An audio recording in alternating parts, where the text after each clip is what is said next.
Croyez-le ou non, la Russie parle à nouveau de la manière de rétablir la paix avec l'Ukraine. Et croyez-le ou non, elle le fait à nouveau avec l'accord d'Istanbul. Oui, les mêmes accords qui ont été sabotés non seulement par Boris Johnson, mais par l'Occident collectif en général, et que les Ukrainiens ont ensuite abandonnés. Donc cette nouvelle qui est tombée vendredi hier est assez significative. Fait intéressant, dans le New York Times ou The Guardian, je n'ai encore rien trouvé à ce sujet. Vous devez aller sur la page d'accueil russe pour trouver des discussions à ce sujet. Assez drôle, Russia Today se concentre en fait sur le mauvais sujet. Russia Today se concentre sur la partie où Vladimir Poutine a déclaré que des pourparlers de paix pourraient se tenir en Arabie Saoudite.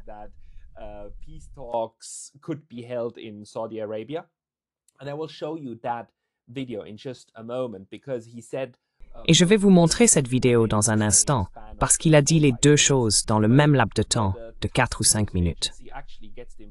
L'agence de presse TASS a en fait bien saisi l'essentiel. Elle écrit que Poutine a de nouveau déclaré que les accords d'Istanbul sont la seule voie à suivre pour les négociations de paix. C'est assez surprenant, car pour nous tous qui avons suivi le développement de cette guerre depuis 2 ans et demi, il est assez clair que les accords d'Istanbul sont très bénéfiques pour l'Ukraine. C'est plus important que Vladimir Poutine disant quelque chose hors contexte. Hier, au même moment, ou à un moment similaire, Sergei Lavrov a également parlé de la voie à suivre pour rétablir la paix avec l'Ukraine.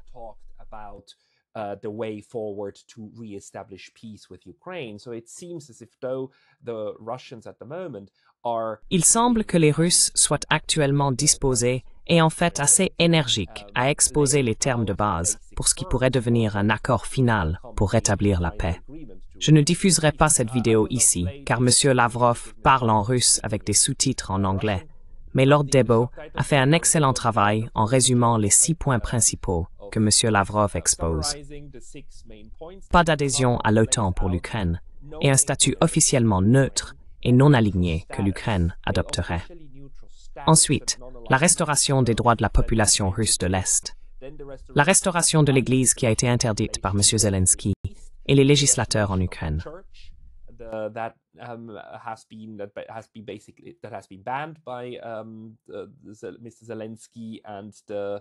The lawmakers in Ukraine, then no possibility for the West to use Ukraine again as a proxy. Aucune possibilité pour l'Occident d'utiliser à nouveau l'Ukraine comme un proxy.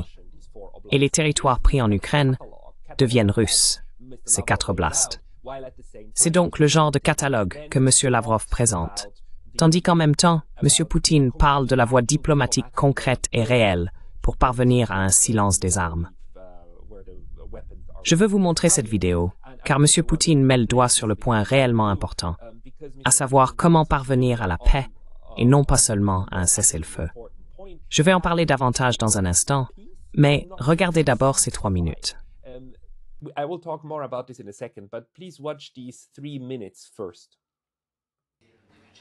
Can Russia take part in a peace conference? La Russie peut-elle participer à une conférence de paix si elle est organisée par un pays ami comme l'Arabie Saoudite d'ici la fin de cette année? Vous avez mentionné les relations amicales entre la Russie et l'Arabie Saoudite, et c'est exactement ce qu'elles sont. Nous considérons l'Arabie Saoudite comme un État ami. Nous avons de bonnes relations avec le roi et des relations personnelles amicales avec le prince héritier. Je sais, et je suis sûr, que tout ce que fait l'Arabie Saoudite dans ce domaine, elle le fait sincèrement, sans aucun doute ici. Donc, si de telles mesures sont organisées en Arabie Saoudite, le lieu nous serait acceptable. Mais ce n'est pas le point. Le point est, de quoi allons-nous discuter aujourd'hui? The point is, what shall we discuss? As you are aware, in Turkey and Istanbul, comme vous le savez, en Turquie, à Istanbul, nous avons négocié pendant un certain temps, ce qui a abouti à un document paraphé par le chef de la délégation ukrainienne. Il y a apposé sa signature. Le document est disponible. C'est un projet de traité et l'extrait est paraphé par le chef de la délégation ukrainienne. Si l'Ukraine y a apposé sa signature, alors elle était satisfaite sur des questions fondamentales. Nous aurions pu continuer à discuter des détails, mais le rejeter complètement serait une erreur. Sinon, vous pourriez faire de même avec n'importe quel document. Nous sommes prêts à poursuivre le dialogue pour parvenir à la paix, mais en nous appuyant sur le document qui a été préparé pour des discussions détaillées pendant de nombreux mois et qui a été paraphé par la partie ukrainienne, nous sommes prêts à continuer à bâtir sur cela.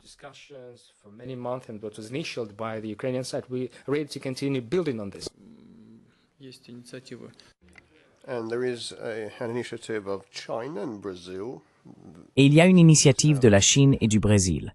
Ces pays ont une attitude bien réfléchie à ce sujet, et un groupe a été établi à New York.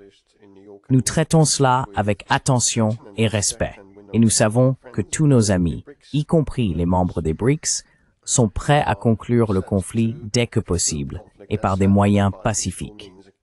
Nous sommes conscients que c'est certainement un irritant pour les affaires mondiales, les affaires européennes et l'économie mondiale. Comme aucun autre, la Russie est intéressée à le conclure dès que possible par des moyens pacifiques. Nous serions prêts à revenir.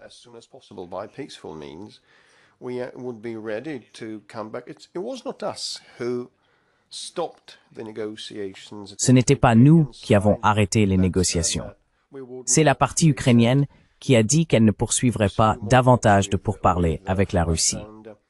Deuxièmement, un décret du président ukrainien est sorti interdisant les pourparlers avec la Russie et il est toujours en vigueur, qu'il commence par abroger cela. Tout le monde nous demande de poursuivre les pourparlers, mais la partie ukrainienne a interdit les négociations avec la Russie. C'est ridicule, mais le point principal, ce sont les fondements.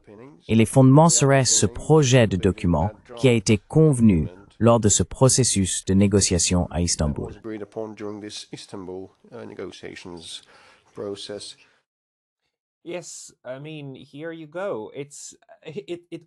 Oui, je veux dire, voilà. Tout revient à Istanbul.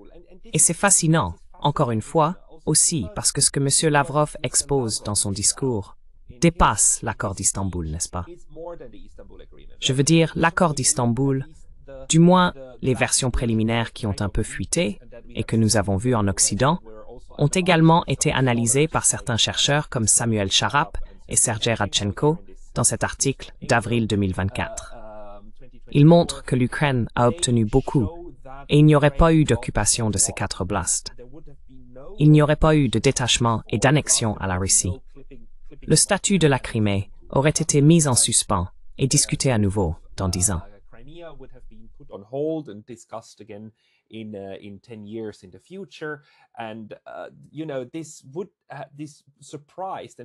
Et cela a surpris. Et nous savons du côté diplomatique ukrainien qu'ils ont été surpris par la quantité que la Russie était réellement prête à donner à ce moment-là, ce qui explique pourquoi beaucoup de ces négociateurs ont été si déconcertés lorsque M. Zelensky a effectivement quitté l'accord et a plutôt choisi de se battre plutôt que d'accepter ces conditions. Maintenant, bien sûr, M. Poutine ici n'a en fait cité aucune autre condition, surtout ce que M. Lavrov fait dans son discours. Il dit « Vous devez prendre en considération les réalités sur le terrain. » Les réalités sur le terrain, c'est une phrase qui revient beaucoup chez les Russes en ce moment. Ce qui signifie que, d'accord, contrairement à ce qu'ils étaient prêts à offrir à Istanbul, maintenant, 2 ans et demi plus tard, après tout le bain de sang et après tous les combats, ils n'étaient pas prêts à donner autant.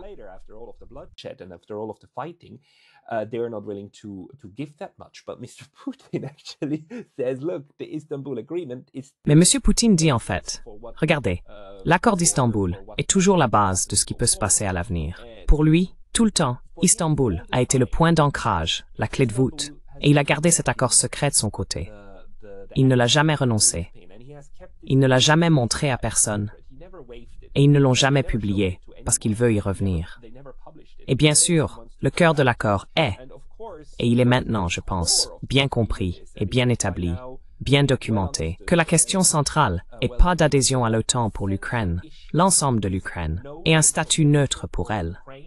entirety of Ukraine and and a neutral status for it, and probably that will go hand in hand with.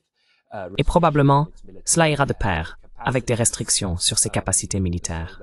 Donc c'est le point numéro 5, que l'Occident ne peut plus jamais utiliser l'Ukraine, que vous gardez l'armée petite. Et cela fait partie intégrante d'un accord vérifiable.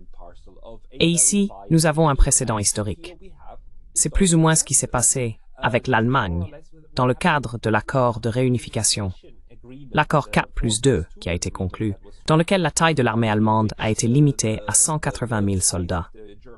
La Bundeswehr ne peut pas être plus grande que 180 000, selon cet accord, qui était en accord avec les 4 puissances victorieuses précédentes, les Américains, les Français, les Britanniques et les Russes.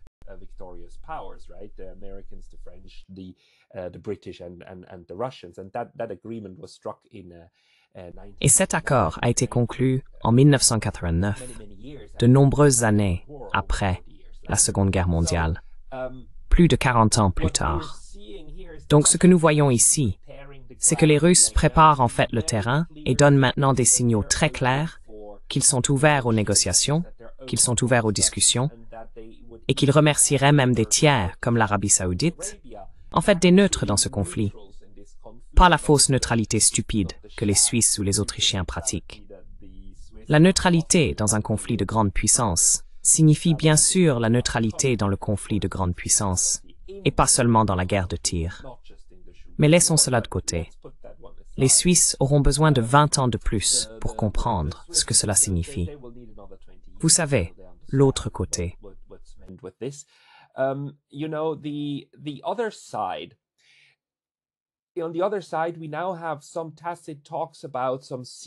D'un autre côté, nous avons maintenant des discussions tacites sur un cessez-le-feu qui pourrait devoir être poursuivi pour gérer la situation en Ukraine. Je veux dire, il est assez clair que les États-Unis s'en éloignent maintenant, non? Les États-Unis ne s'intéressent plus, comme le dit souvent Alex Christoforou, au projet Ukraine. Le projet Ukraine est abandonné parce que les États-Unis recentrent maintenant leur attention sur Israël et le soutien à Israël et contre l'Iran.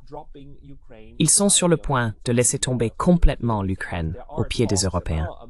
Et il y a des discussions parmi les Européens, même au sein de l'UEML, sur la possibilité d'opter pour un cessez-le-feu. Mais le plan de cessez-le-feu qui n'est pas encore officiel, mais qui est officieusement discuté en coulisses pour geler le conflit là où il est définitivement quelque chose que les Russes ne peuvent pas accepter.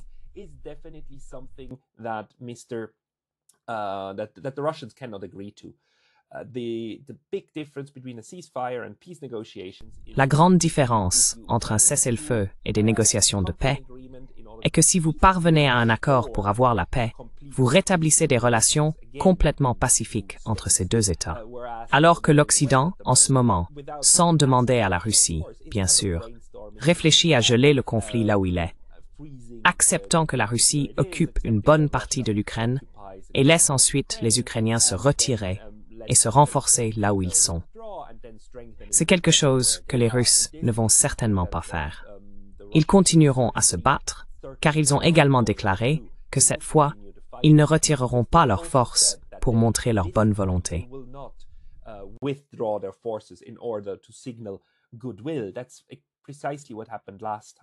C'est précisément ce qui s'est passé la dernière fois fin mars 2021 pour les Russes en fait. Lorsque les négociations d'Istanbul ont avancé et semblaient optimistes, ils ont commencé à se retirer de Kiev. Ils ont commencé à se retirer de tous ces avant-postes jusqu'à l'endroit où ils étaient allés. Pour moi, c'était un message et un signal très clair de comme, d'accord, regardez, faites cet accord avec nous. Et nous sommes déjà en train de revenir pour vous signaler que nous sommes sérieux à propos de ce que nous proposons ici. Et puis bien sûr, cela ne s'est pas passé ainsi. Et aujourd'hui, le retrait des Russes, le retour, est réinterprété comme les Russes étant trop faibles et trop mal équipés pour organiser une véritable occupation. La narration a été appliquée à cela.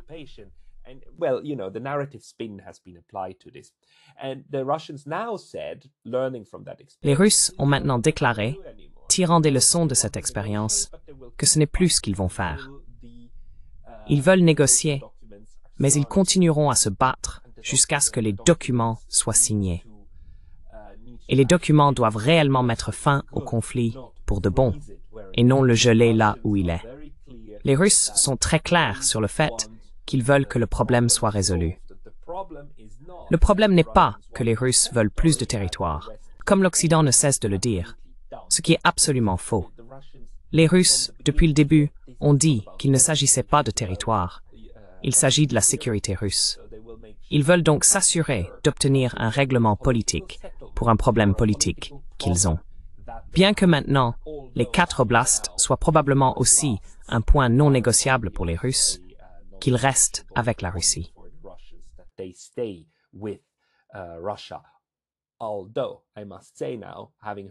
Bien que, je dois dire maintenant, après avoir entendu Vladimir Poutine dire à nouveau lui-même que l'accord d'Istanbul est la base, cela ouvre en fait la discussion, n'est-ce pas?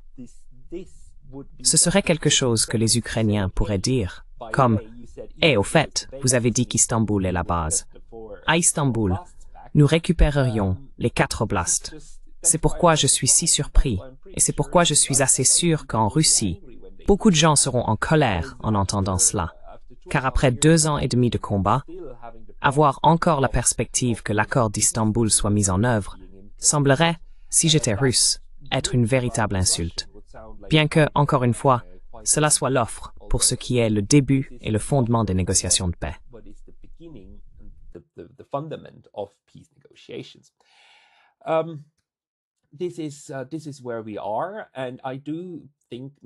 Nous en sommes là, et je pense maintenant que la Russie croit sérieusement qu'avec plus de temps, peut-être que les Ukrainiens reviendront à cette perspective, parce qu'il est maintenant clair qu'ils perdent cette guerre et que l'OTAN n'interviendra pas avec des forces terrestres, ce qui est la seule chose qui pourrait sauver les Ukrainiens avec des méthodes de guerre, n'est-ce pas?